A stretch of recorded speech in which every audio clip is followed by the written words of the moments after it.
Hey everyone, Mia here from Resonance Astrology and welcome to my channel. And perhaps you are new here as this whole Venus-Saturn video gained a lot more traction than I anticipated, and there seem to be a few new faces on here. So every week we are doing an astrology overview of what the planets are doing each week. We do this every Monday. And it really is an overview. So these videos tend to be a bit shorter, and then I do sometimes it is usually a very intuitive process. I'm a very intuitive person. It's how this whole Venus Saturn video also got uploaded. And the most funny thing about all of this is that I didn't even think I should upload it. Like afterwards, I pressed upload on that video. I'm like, gosh, no one's gonna watch that. Like, I'm just over here sharing my own frustrations. No one's gonna watch that. So holy heck, I appreciate that it found a lot more resonance than I ever thought it would. And if you came across this channel, welcome, and thank you so much that you felt the information that I shared as valuable. And I seriously hope that I can provide you with even more valuable information and more videos that hopefully resonate with your soul and your heart, because that's really one of the reasons why I chose to name this channel and my brand, so to say, Resonance Astrology, because that is what I want to facilitate, an experience of resonance. So anyhow, to not dwell too much and straight head into this weekly overview, we're gonna look at the astrology of the week ahead from October 13th till October 19th of 2025. And we are starting off Monday, October 13th, with the moon in Cancer in its last quarter phase, and Venus officially enters the sign of Libra, what we have all been anticipating and awaiting for. As I'm recording this video, Venus has not fully officially yet moved into the sign of Libra here in Europe, where I'm from, by the way. If you're new here, I'm from Switzerland. A lot of people think I'm from the US. I'm not from the US at all. I'm from Switzerland. I live in Switzerland. And I do have Balkan roots, but I was born and raised here. And Amia is my real name, but it is from India because my parents met in India. But that's a story for a different time.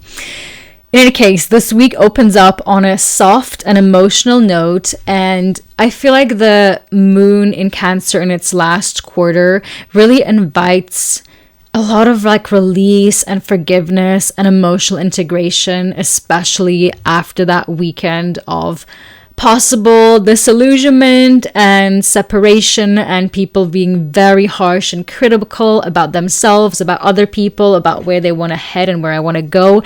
And if you remember, what I said there is don't make any hasty decisions. So I sincerely hope you didn't, because otherwise this Monday might feel like I decided too soon to cut this person out of my life, and now I'm actually searching for some emotional reconnection with that person and a renegotiation. Well, now this is the time that this can actually be done. So I sincerely hope you use that weekend to reflect deeply on yourself, what you truly want, what you truly value.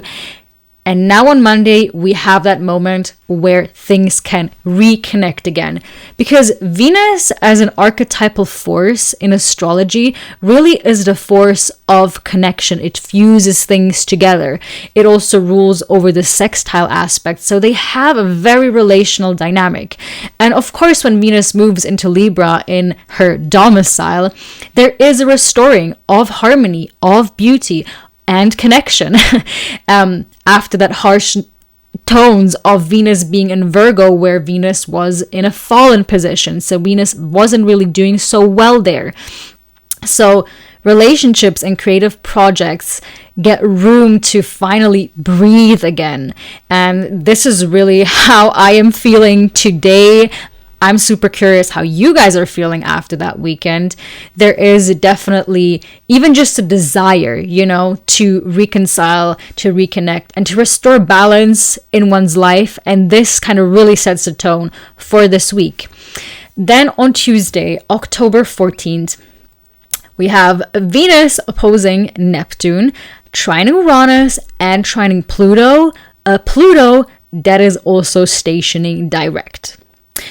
So there's a lot that goes on with Venus. Like, Venus immediately activates all the outer planets upon entering Libra. And really, every planet that enters Libra does this because the outer planets are in such a configuration that they aspect Libra in a very unique way, to be completely honest. I feel like Libra gets the most unique combination of the outer planets for the upcoming years, because no other sign gets an opposition and two trines, basically forming one grand trine. Like, no other sign does this. So Libra is really unique in that way. And for all your Libra risings out there, I've been saying this since the beginning of this year, things are gonna get interesting. And especially if you're an early degree Libra rising, like, you're in for a ride this year and also beginning of next year. Things are foundationally shaking up your whole life. If you happen to be Libra rising at the beginning degrees specifically. Because the outer planets are slow moving, okay, they're still setting the tone. A lot of them are going retrograde. As a matter of fact, Neptune next week is retrograding back into the sign of Pisces. And in November, we have Uranus retrograding back into the sign of Taurus. And Saturn also retrograded back into Pisces, right? There's still a lot of 2025 is still a very transitory period, and it's really 2026 and 2027 where things pick up, because then the outer planets are not moving back into their former signs when they are retrograde, because the outer planets are always retrograde for a majority of the year. Like, it's not any crazy occurrence, but they will not go back into their former signs. So this is really the last we are getting. But I'm getting a bit ahead of myself here. It's just something that came up and I did want to mention this. So Venus, let's kind of break this apart, right? Because there's a lot going on with Venus as soon as she enters Libra. Venus opposite Neptune, I do think really brings a point of illumination and of clarity, because we have to look back to May of 2025. And I urge you to do that as well.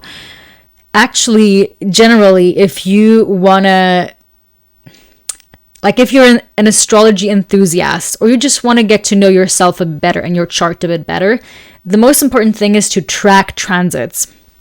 And one way you can do this is to have your notes uphand and maybe even date them. Sometimes it also just helps looking back through your phone and seeing pictures. That usually helps me a lot. I also don't have my notes written down every day.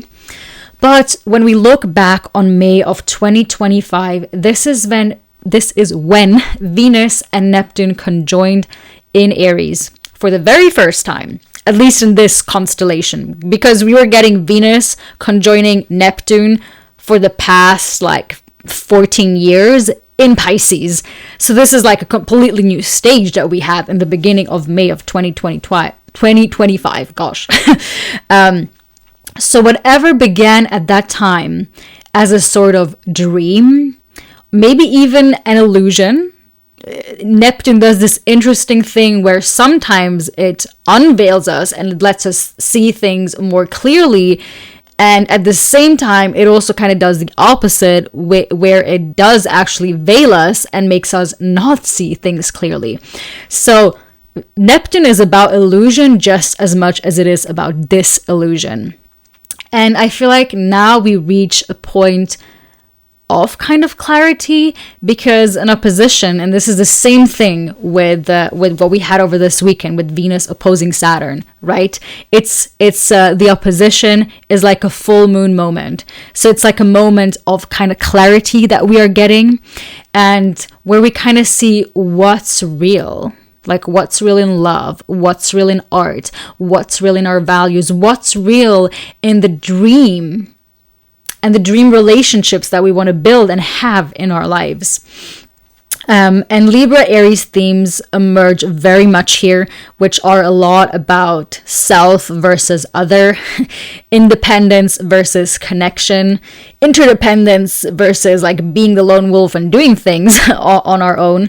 And yes, I do urge you to look back at beginning of May of 2025 just to see like what kind of sparked something new there, because I can guarantee you there was something that set the stage that is now kind of culminating.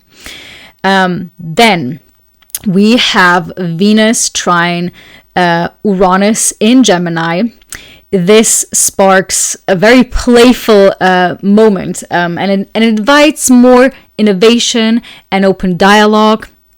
There is like almost something that feels very light in between the rumble and the seriousness of it all as well. Sometimes Venus and Libra can also be a bit serious. Let's not forget that Saturn is exalted in the sign of Libra, okay? So sometimes Libra can be a quite serious sign, actually, as a matter of fact. But I do like this Venus trine with Uranus and Gemini, also because it leads to us having these new ideas and thoughts about how we could potentially solve relationship problems, or how to solve what is getting in the way of us building and having these dream relationships that we are craving, or the connections that we are craving. Do we need to check ourselves? Are our values not fully aligning? Are we expecting others to read our minds instead of actually communicating what we want and need? So that trine invites in this playful energy of just being curious and being like, oh, what if I did it this way? What if we just talked about it in this way, or we made a game about it? So I like this in between all of that. We also have Venus trine Pluto in the sign of Aquarius, just as Pluto is about to station direct. So, wow, this also offers a deep relational insight and empowerment. As you see, there's a lot going on, and it's almost like it's hitting everything all at once. Of course, it will always depend as well, personally, with what you're going through, with how your personal natal chart, like what the transits are hitting in your natal chart. If you have any placements at these degrees, this will impact you more or less. And also reveal, like, if you have Pluto in Aquarius at an angle, this is obviously going to hit you harder in that. Like, you might feel Venus trining Pluto in Aquarius a lot stronger than maybe Venus trining Uranus. But if you have Uranus and Gemini in an angle, you might feel that transit a lot more. So it's a bit hard to predict what is going to pop up for who, but I do just kind of want to look at each individual transit in and of itself to give you insight into the possibilities that could arise. But yeah, Venus trining Pluto in Aquarius, there is probably truths that are surfacing, but in a way that supports rather than destroys, because it is a trine. Let's not forget this is a trine, and trines are aspects that are helpful, that are usually useful. Trines are ruled by Jupiter, so there is almost like a lucky hand involved in them, even though it might at first be uncomfortable.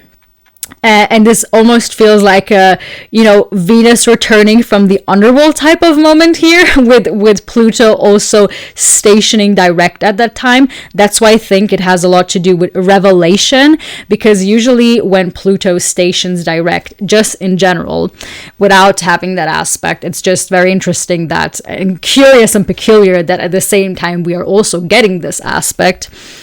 Pluto stationing direct often brings things from the surface to the light, makes things from our subconscious more conscious. So this is kind of what is going on. Yes, and I do also want to say, I think this brings in some integrating moments and lessons from the earlier retrograde we had in the sign of Aries and Pisces. Beginning of this year of 2025, and also to future trip a bit here. Next year, in October 2026, we're going to have the next Venus retrograde then, in the signs of Libra and Scorpio. So I do think this is a tiny bit of foreshadowing for the Venus retrograde next year. And actually something else I also want to foreshadow with this whole Venus Neptune opposition. This is happening way earlier than the Venus retrograde, but in the beginning of, wait, I wrote it down here. Sometimes I missed it in my notes. That's why I'm like, gosh, why is it not here? But it's in my paper. Yes, beginning to mid-March of 2026, we are gonna have Venus conjoin Neptune again in the sign of Aries. This time around, Saturn is also going to be there. We're going to have a triple conjunction between Venus, Saturn, and Neptune in the sign of Aries. And this is really going to reset the stage. Okay, so I'm looking forward with excitement and obviously also respect to that moment. I think there's a lot going to be said about that moment once it arises. Yes, we also have the moon entering Leo during that time. I think this adds a lot of warmth and, Leo rules over the heart. I think that heart energy kind of fits in there because Moon and Leo wants us to do things the correct way, wants us to do things in an honest way, in a way that chooses our own integrity and authentic self before, necessarily performing, so I do think that's quite useful in the rumble and the jumble. Then on the Thursday, October 16th, we have the moon entering the sign of Virgo. There aren't really any other transits going on. I do think things get a bit more practical and discerning. So, after all these days of emotional and relational revelations, I do think the Virgo moon on Thursday helps us organize and ground whatever we have learned. So it is a good day for recalibration and just tending to your body and your routine and simplifying the commitments. Then on Friday, October 17th, we have the Sun in Libra squaring Jupiter in the sign of Cancer. The Sun-Jupiter square magnifies questions of justice, of nurturance, and of integrity. And it does... When I was thinking of imagery, I was thinking of a cosmic courtroom at play where our values and ideas are being kind of weighted and adjusted, and people are questioning what is right, what is wrong, what is just, what is unjust. I do think this transit exposes where we have overextended ourselves in the name of fairness and care. Both Libra and Cancer tend to be very concerned about the other. Often both of these signs watch out for the people around them before they do for themselves necessarily. They both value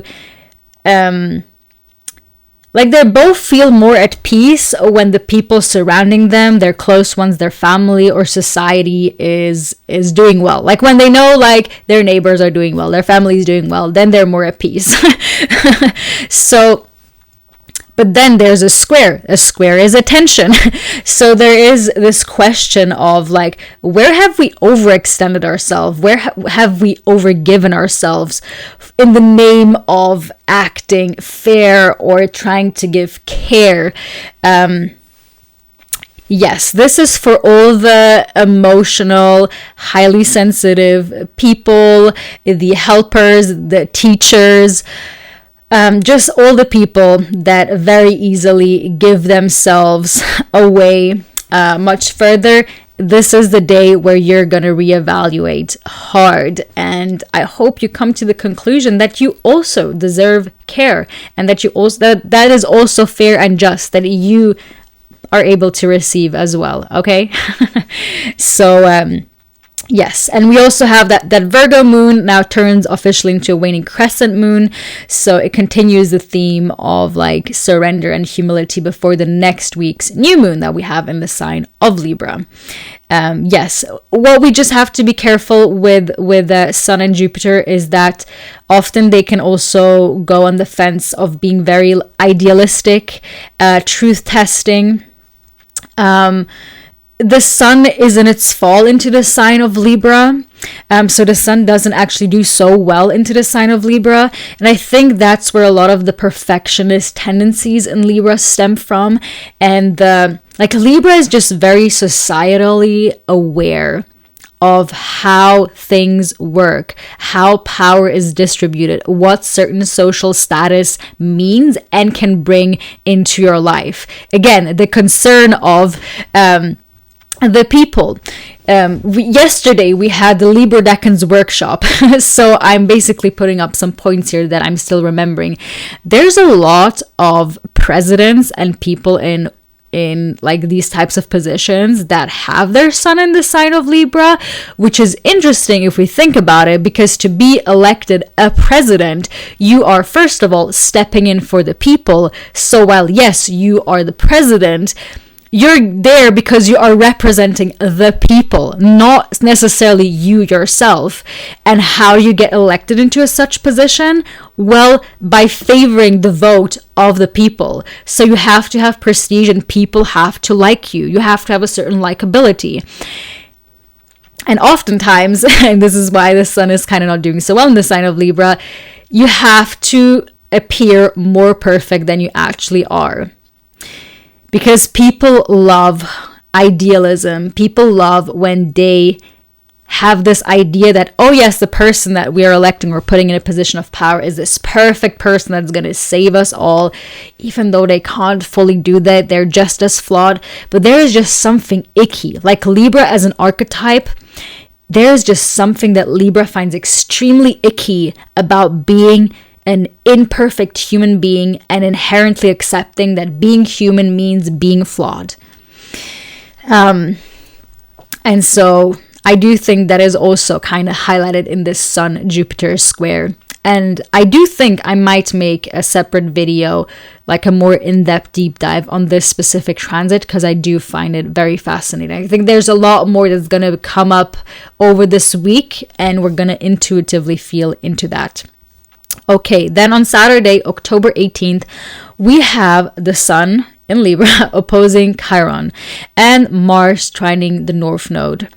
The Sun, Chiron, gosh, sorry, I sometimes never know how to fully pronounce that, so I interject between like Chiron and Chiron. I guess Chiron is like the correct way to say it in English, at least. So yes, in German we would say Chiron. So excuse me, I speak multiple languages and my brain functions in multiple languages. So if I sometimes don't pronounce something correctly, please don't be mad at me. There's a lot going on in my head. But yes, Sun Chiron opposition opens up an emotional vulnerability. Definitely healing the wounds of self versus relationship. It is a reminder that strength and sensitivity can coexist. And then with Mars in the sign of Scorpio, trining the North Node in the sign of Pisces, and also sextiling the South Node in Virgo, by the way, supports deep, intuitive, like soul searching to really be aligned with our like soul purpose type of thing. I don't really prescribe to the notion that our North Node is our purpose in life, but it certainly can feel like that. If it really is that, I don't really believe so. That's a whole separate video. I have a bit more of a Vedic and ancient Hellenistic astrology approach when it comes to the nodes, but I do think Rahu, the North Node, the head of the dragon, sometimes is tricking us a bit here and thinking like, oh, we gotta achieve, that's where we have to go. And so what happens when Mars is there, we can just get very, like our inner sense of like where we think our destiny is going might just get this urge and this drive and like this intuition of like, oh yes, this is where I need to head.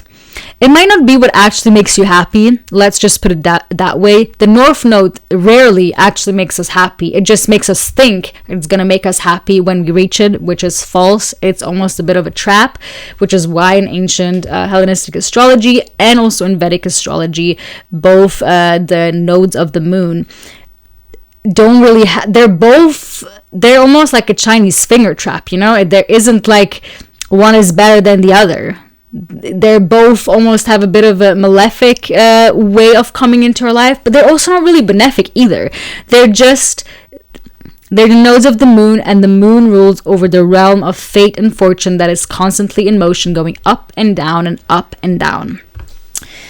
So yeah, but again, that's a separate video. I would love to do a deep dive on the nodes. Let me know if that's something you would be interested in. Like, I have so much to say. We do talk a bit about this in the moon episode from the Meet the Planets podcast. If you didn't know, I have a podcast series on the planets, which is airing currently. We're actually gonna soon record the Venus episode, but the moon and Mercury episode are out. And in the moon episode, we do talk much more in depth about the nodes of the moon.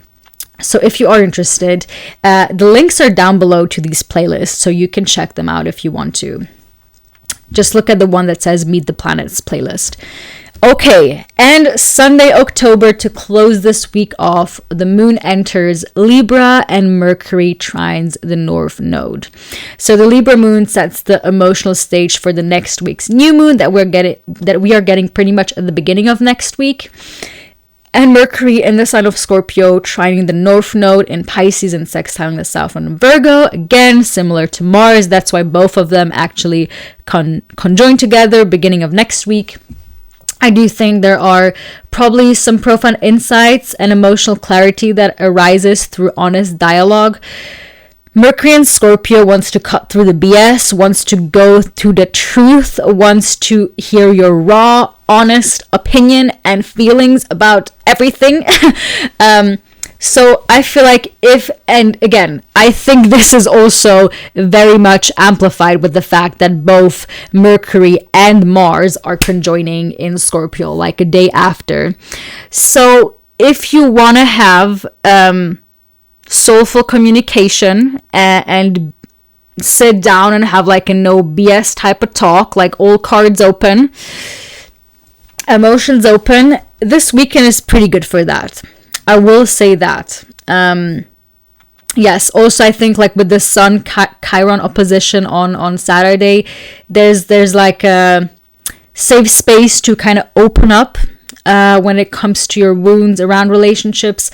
It is a good weekend to like sit down and have these honest heart-to-heart talks.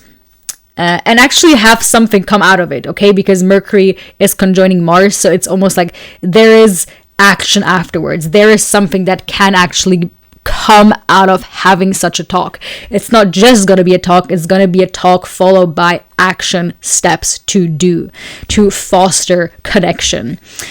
Yes, and this is how we close this week off. Usually I do a small look ahead, which I feel like I already mentioned everything again, but to just reiterate, we have a new moon in Libra beginning of next week, Mars, Mercury conjunction in the sign of Scorpio. What I did not mention yet is that Neptune retrogrades back into the sign of Pisces, and officially Scorpio season begins, which honestly, I constantly forget we are not even in Scorpio season, because ever since Mars moved into the sign of Scorpio, it has felt like Scorpio season. I don't know how you guys are feeling, but like I'm constantly forgetting we're still in Libra season. Anyhow, I think with Venus in Libra now, this is going to be a bit more clear that we still are, in fact, in Libra season. So, yeah, we have a powerful week ahead. But this is everything that I have to say for this week. Yeah, if you found this video useful in whatever way, liking, sharing, commenting is always super appreciated and helps out more than you know. And if you want to stay connected with me, there's a lots of playlists that I have that are always linked down below. Again, Meet the Planet series that is currently up and running. We have the whole house series, which is how this channel started. There's a deep dive through all of the 12 houses with amazing co-hosts that I did. If you want to get to know one of the houses better, this is a perfect playlist for you. We also have the Decan series running. You can get to know the Decans, which are the 10 degrees increments of a sign that is 30 degrees long.